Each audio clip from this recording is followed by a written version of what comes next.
A group which helps provide community care for the mentally ill is raising concern about the government's plan to remove hundreds of patients from Bellevue Hospital in Kingston. Joy Crooks, the administrator of the Committee for the Upliftment of the Mentally Ill, CUMI, says the government must be careful in its approach. She was also joined by Professor Emeritus of Psychiatry at the University of the West Indies, Dr. Frederick Hickling, who has been raising a similar concern. TVJ Shamela Pullen reports. The effectiveness of the 2015-2020 National Mental Health Policy set out by the government is already under scrutiny.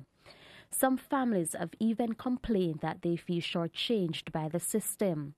So with plans to send home more than 450 of the 667 patients from the Bellevue Hospital in Kingston, Joy Crooks, the administrator of the Committee for the Upliftment of the Mentally Ill, CUMI, says this feels like deja vu. Years ago when this approach was first ventured into it, to having people removed back into the community, what had happened, a crisis occurred because the persons were removed back in the community, but the support mechanism that was needed to be in place, they were not in place, or in some cases, it wasn't sufficient to maintain good mental health stability in the community for these individuals. Professor of Psychiatry at the University of the West Indies, Dr. Frederick Hickling, is also voicing concerns. While Professor Hickling says he's in support of the initiative, he says the government needs to ensure that the families of patients who will be discharged receive the necessary support. It's not going to be an easy task, but there are several ways in which it can be done, and he needs to collaborate with all the psychiatrists, the medical practitioners, and the nursing profession in order to get it done.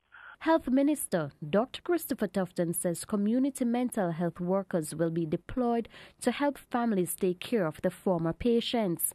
Already 30 psychiatric nursing aides have been trained in the Western region, and another 47 are being trained. The ministry is also in the process of procuring 10 buses to serve the psychiatric outreach teams island-wide.